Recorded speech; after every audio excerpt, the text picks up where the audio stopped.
All right, the legend continues. Moving on with the pancreas. This time doing some solids, dropping a solid. So here we go. Axial CT non-con. Seeing. So what do we got here? Liver, maybe the top of the kidney, spleen, pancreas. Get a closer look there. So we got a mass in the tail of the pancreas. When I see a mass in the tail of the pancreas, I think two things. Solid mass, that is. I think about spins. I'd like to hear some Asian demographics for that, and I think about accessory spleen. So how do we tell what's the next step? We're gonna get an MR, right? And not just and you want to see this is a trick too, is if they're giving you multiple phases, even if you can't follow it for sure, that's probably accessory spleen, because they want, the number one thing is that the mass is going to follow the spleen on multiple phases. So we got an arterial. Be nice if this tiger striped up, this tiger striped up on that arterial phase. So it should follow the spleen on all sequences. Specifically look for that arterial tiger stripe if they be nice if they would show that. So here's a question. What will it do on diffusion? What will that accessory spleen do on diffusion? So remember, just like the spleen restricts, an accessory spleen is going to restrict too. Spleen is like a big lymph node. So for abdominal imaging, diffusion, restricted diffusions, just like in the brain, hypercellular tumors are going to restrict. Abscess is going to restrict. The spleen normally restricts because it's like a big lymph node, and all the other lymph nodes will restrict too. There you go. Restricted. Is there a nuclear medicine scan you can do? This is an excellent next step question. Let's say somebody doesn't agree. Family medicine doesn't agree with. There's actually two choices, right? You can do sulfur colloid, or you can do heat denatured or heat treated RBCs. Remember, the spleen's job is to eat up damaged red blood cells, so that's one way to do it. Or you can do sulfur colloid, and the accessory splenule should take up a tracer. A solid pancreatic tumor will not take up either one of those tracers. All right, next solid case. This is the other thing that I was talking about. Again, this is in tail, right? And the tail, and the tail. And already it's not following the spleen on this T2. It's sort of following it on T1, but that right there would make you think, even with nothing else, that it's probably not accessory spleen. Spleen should look like the spleen on all the sequences. So here you go. There's your hint. Boom time. So this is a SPEN, solid and papillary epithelial neoplasm. It's pretty much always in a minority, Asian or black. It's not going to be a white person. It's not going to be a man either. Favors the tail, and it's sort of malignant. Can met to the liver, but it's not like it's super duper low grade. All right, third solid. All right, so we're showing you this, and we've taken a cut that it's obvious. This cut here would be less obvious. That's why they showed this to you here. So we know that there's obstruction at the head of the pancreas because we've got a pancreatic duct dilated and we've got intrahepatic biliary duct dilation. So when you see that right there, you should be thinking about adenocarcinoma, adenocarcinoma, adenocarcinoma. They're not gonna show benign stricture that does something like that. So which one is the bigger risk factor? Smoking or alcohol? This is sort of counterintuitive, and that's why I ask it, that smoking is actually a bigger risk factor than alcohol, even though you think about alcohol-inducing pancreatitis. So who gets pancreatic cancer? Family history? Breast cancer, there's a BRCA association with pancreatic cancer. Peutz-Jeghers, the multiple hamartomatous syndrome. It's got the The hyperpigmentation spots on the lips, that has an increased risk of pancreatic cancer. P for putes, P for pancreas.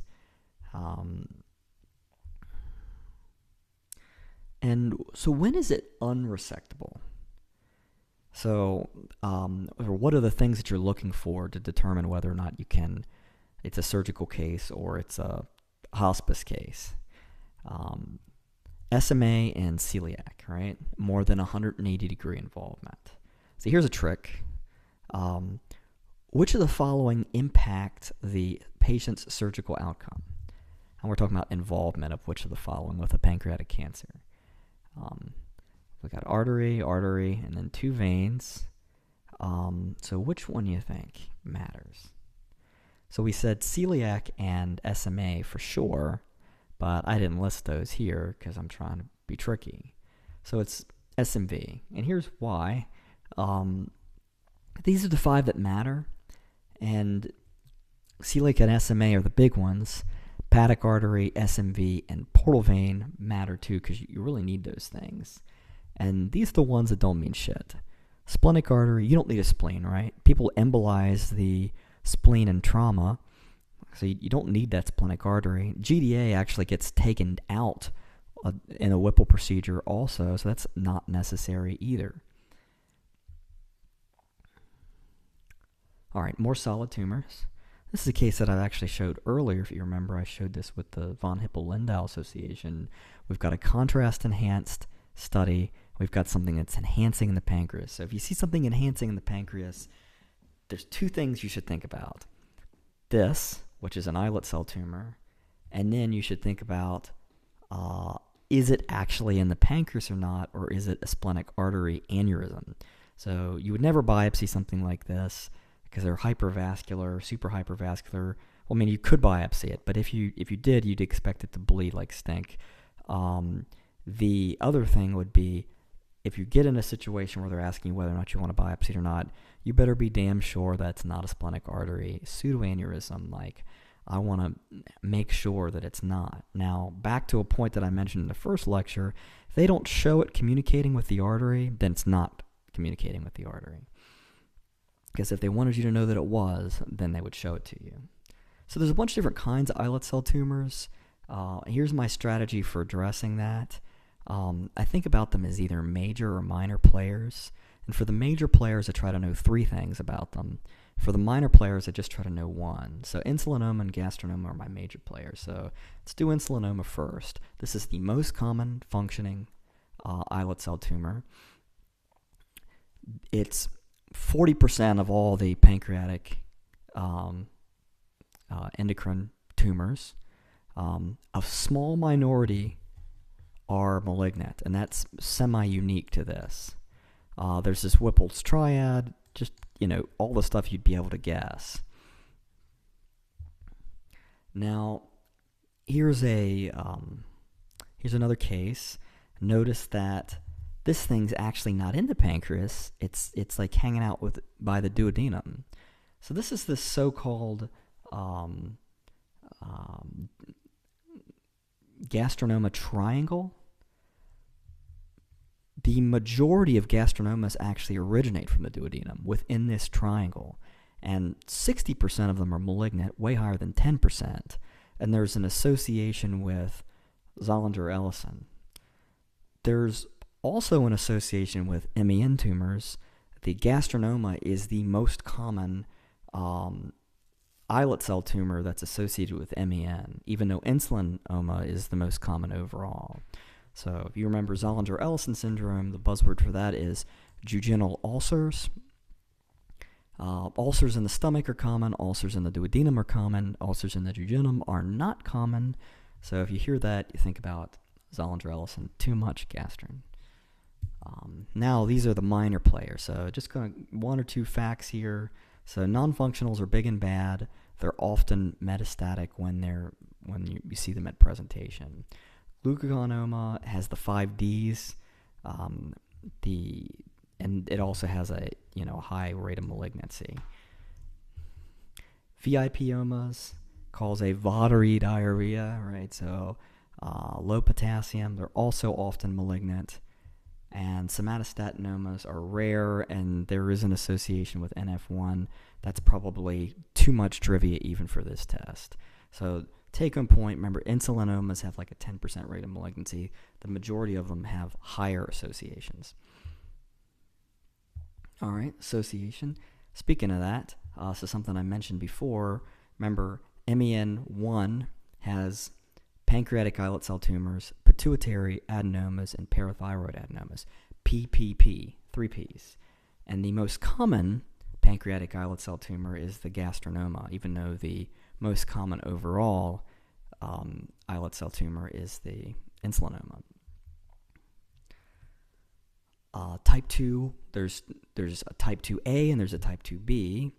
For type 2A, so instead of PPP, it's MPP.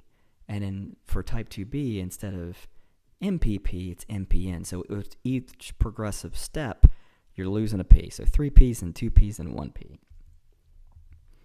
So just quick refresher on this. Parathyroid adenoma and medullary thyroid cancer. Medullary thyroid cancer, again, in type 2, and then these neuromas. So your pancreatic one is just in type 1. Now, I mentioned this before, family medicine wants to biopsy it. And before you do that, I would really, really, really be careful. You got to make sure you look at that thing and it's not abutting the splenic artery. Okay.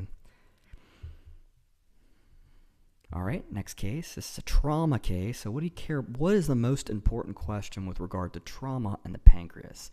So when the word trauma comes up and it's a pancreas case, think about a couple of things. But the one thing that is the number one mortality issue with the pancreas is the pancreatic duct. The pancreatic duct means that you're going to go to the OR. If there's not injury of the pancreatic duct, then they will be treated more conservatively. The other thing to think about is, in a kid, pancreatic trauma. So the most common cause of pancreatitis in a kid is a seatbelt. If the kid has pancreatitis, comes in the ER, has pancreatitis, and does not have a history of a seatbelt, and is not old enough to ride a bicycle, then you need to be thinking that's a trick for non-accidental trauma. So non-accidental trauma is not just posterior rib fractures and metaphyseal corner fractures. It's also abdominal stuff too. And the two things you need to know about for that are pancreatitis, traumatic pancreatitis, and duodenal hematoma. So that's like blunt force trauma to the abdomen and a kid that's too old to ride a bike and eat those handlebars in the gut. All right, so that's the end of part 1, this 2-part pancreatic lecture, and the next talk is going to be a talk on the liver.